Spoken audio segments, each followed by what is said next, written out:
Right, Manchester United 1, Newcastle 4. Normally, you Manchester United fans come to me looking for the positives, for the optimistic side of things, and sometimes I even get called delusional for my positive takes.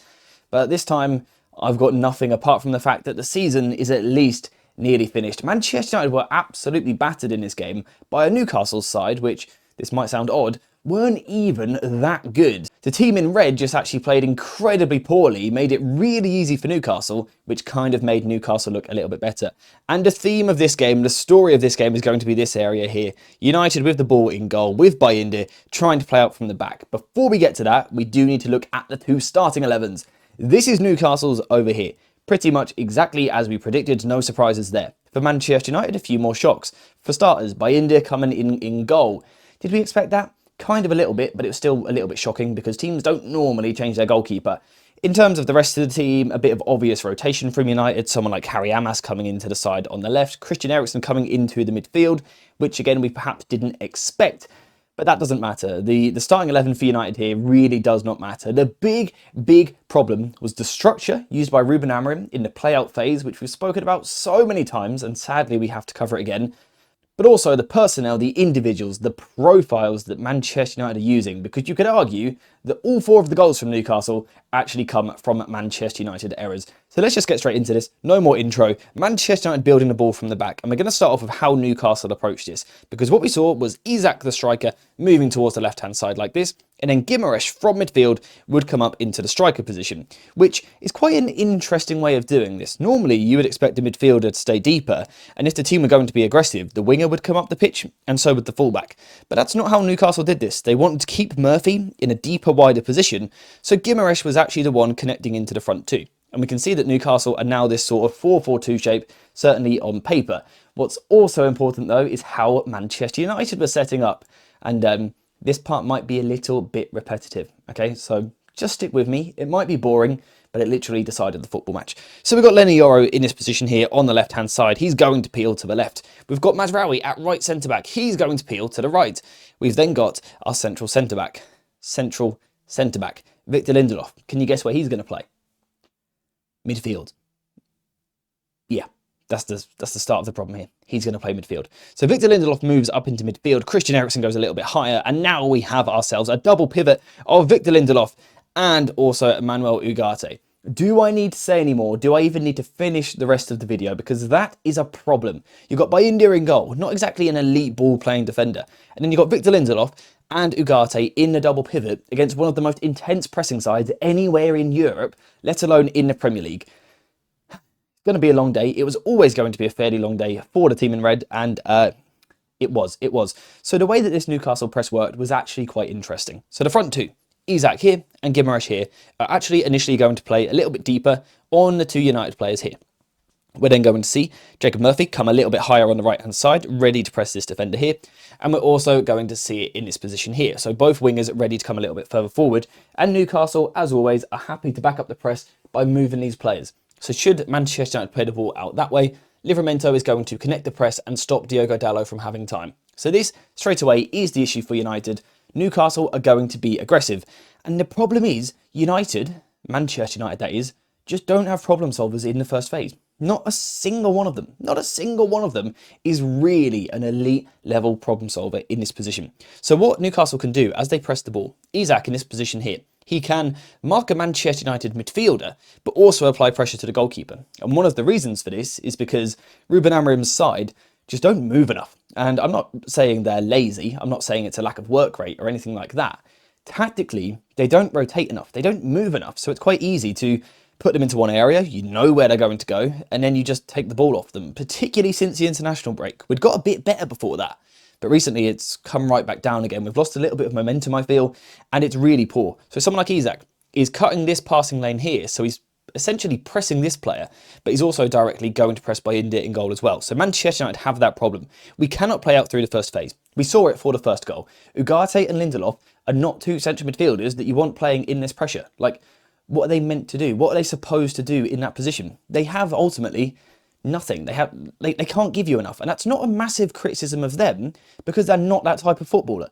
Victor Lindelof isn't a ball-playing central midfielder. You know, he's not a Tony Kroos playing in the middle of the pitch, and Ugarte, again, isn't someone who wants to dictate possession. He's not that sort of player. He's a ball winner. He's a feisty midfielder, not a specialist in the first phase. So who do you blame here? Do you blame years of recruitment at Manchester United, bringing the wrong players in? Yeah, you do a little bit, because we've just got the wrong profiles in this squad.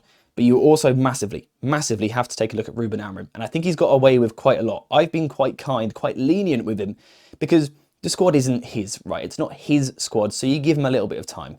But this is becoming unacceptable. The two players in here are simply not up to the job. But, you know, you have to look at Ruben Amorim. It's the definition of insanity, doing the same thing over and over again, expecting different results. United had no way of playing through this first phase, and the Newcastle press wasn't even as good as what it normally is.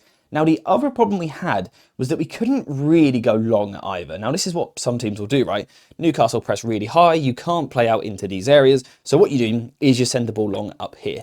The problem is the likes of Xerxes and Rasmus Højlund are not elite level target play number 9s, right? They're not backboards for the team. Granted, there was 2 or 3 moments where they actually did it really nicely in this game, and they probably did it better than what they normally would. And United could get on the second ball, then we could play and we could attack space. So in very brief moments it worked, but largely it didn't. And the other problem we had was sometimes we would go wide from the goalkeeper here out to this position over here. The problem there is we've got Garnacho in the air against Dan Burn, which you don't need me to tell you, is not going to go in Garnacho's favour if we're talking about aerial duels. So what are Manchester United meant to do? What are you physically meant to do? Because you can't move the ball in these deep positions because the structure is poor. The structure is poor. The players are in the wrong positions. Ugarte and Lindelof cannot play there. But also you can't go long because you haven't got the players to get it to stick in these positions. And even if Xerxes can bring this ball under control and lay it up into midfield, do we have the intensity to get up there and win that second ball? Christian Eriksen. What do we do? Now, in a moment, I will stop banging on about this problem, but I do need to bring up just one more point, because for me, it was really these areas that decided the game. This stat here is phenomenal. Look at the amount of times that Manchester United lost the ball in deep phases, and also look at how many times it led to shots. This is why I've been talking about it all video, because for me, this is pretty much where this game was decided. Manchester United's inability to play out from the back. We saw Mazraoui slipping for a goal. We saw Ugarte and Lindelof not combining. We saw Bayindir literally chipping the ball into the middle of the pitch for Newcastle to attack. It was the biggest problem of the day for Manchester United, but not the only problem. Now, you might be thinking, AJ, please just stop. We've had enough of this. It's too much misery. We know we're bad. We don't need you to keep telling us. But unfortunately, I have to carry on. I have to keep telling you more stuff because there was something else which Manchester United were bad at in this game, and that was defending. And for me, that's a problem when you've got 2 centre-backs on the pitch, you've got 3 full-backs on the pitch, and you've got a holding midfielder on the pitch. You shouldn't, realistically, still be bad from a defensive point of view. But Manchester United were, and the reason was because we were passive. Feel like we've heard those words before. Now, granted, yes, there were times where we tried to move into more of a 4-4-2 shape like this. We tried to press in this structure at times, but not really consistently. Instead, what we often saw was Manchester United dropping back into the deep back 5. Then we got 2 central midfielders going to drop into these positions, Christian Eriksen and Ugarte. And then we've got Bruno Fernandes, we've got Joshua Xerxes, and we've also got Garnacho on the ball here, trying to defend in these positions. The problem is, it's so passive. There is no pressure on the ball. And when Newcastle have got Tonali, they've got Guimaraes, they've got someone like Livramento, Trippier, so many technical players in deep positions, it's a problem because you're giving technical players, like genuinely quality footballers, time on the ball to take a touch, get the head up, have a look and play a pass. It's a real problem. The big issue, though, was this situation here. The fact that Manchester United only have 3 players here up against, often, 5 for Newcastle. So they could push 2 central midfielders a little bit further up the pitch, but they've still got the 2 fullbacks, the holding midfielder and the centre-backs in this position. So in this zone here, Manchester United physically don't have as many players. And it's not like we're just 1 player down, we're 2 players down in these positions, so we can't really get any pressure on the ball. This means that these 3 are easily, really quite easily at times, bypassed. Bruno Fernandes in particular was regularly dragged into this position here. You can see here, being dragged higher. And what Newcastle wanted to do after that was then play into this zone here and this zone here, because there's so much time, because the wing-backs are pinned back into a back 5. United are very much a back 5, not a back 3. So there's room there and there's room there. And this was just a real problem. Newcastle could move the ball out from the back. You can get the ball in this zone here, and you've got all the time in the world because Christian Eriksen in his position, and I don't want to pile onto him too much. He's just physically not the most athletic ball winner. He's not a player that plays with a great tenacity, a great intensity off the ball. He doesn't snap into tackles. He doesn't do that. So when this player gets the ball here, you've got Harry Amas being pinned in at left wing back in this position, and it was Dorgu in the second half, being pinned in this deeper area. You've got the centre-backs being pinned by the movement of Newcastle, and also the fact that United like to play with extra defenders at the back. And then you've got Christian Eriksen, who can't get across here because he's worried about protecting the space for Isak in that zone. So that means this player has time. Again, we're giving a very, very good footballer time on the ball. It's just simply not good enough. Now, I think what I would say really about this football match is that it was the perfect summary of sort of everything wrong at Manchester United at the moment. Whether that be squad profiling and player recruitment, look how physical the Newcastle team was compared to that Manchester United side. That's problem number one. Then we've got some of the tactical issues. The fact that Manchester United are too easy to play against in the first phase. We don't play well from goal kicks, we're easy to press, and we can't play out from the back. And then problem number three is that we're simply too passive out of possession, and we allow Newcastle to come onto us. These are all problems that we saw in this game, and they sort of sum United up at the moment. But I really felt this goal here summed up everything. Manuel Ugarte picks up the ball in midfield, and you just think, can you look for a progressive option? No, the Manchester United central midfielders don't tend to do that. They don't tend to progress the ball. So instead we turn backwards. We give the ball back to Mazraoui. Mazraoui, of course, makes an individual mistake, something else that this team is currently plagued with, which is a big problem. But going back to the midfield, Christian Eriksen is then the one responsible for being feisty in midfield and winning the ball back. So there's two problems there. We've got the lack of ball progression initially from Ugarte.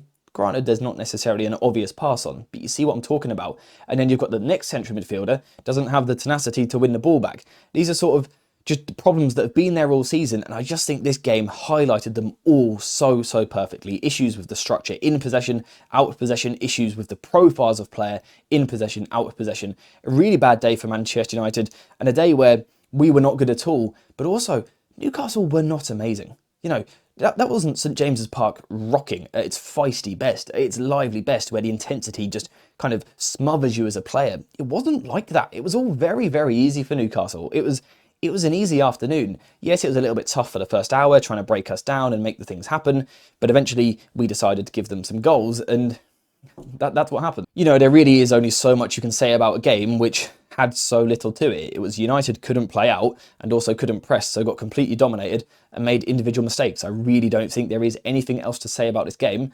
So should we all agree to stop the video there and sort of pretend this never happened? Try and wipe it from our memory, but maybe learn some lessons from it? I think that seems like a pretty good idea to me. But apart from that, we are finished for today's video. I apologise that I couldn't bring you some happiness, some positivity, some optimism. If you want to see a happier version of me, maybe head over to the second channel. It will be linked in the description down below. We talk about different teams that play a bit more exciting football, that gets me a bit more, you know, excited about what I'm watching. So if you want to see that, go to the second channel. It will be linked in the description. But apart from that, we're finished for today. So thank you guys very much for watching. I hope you have kind of enjoyed this video. Probably not. But I'll see you in the next one.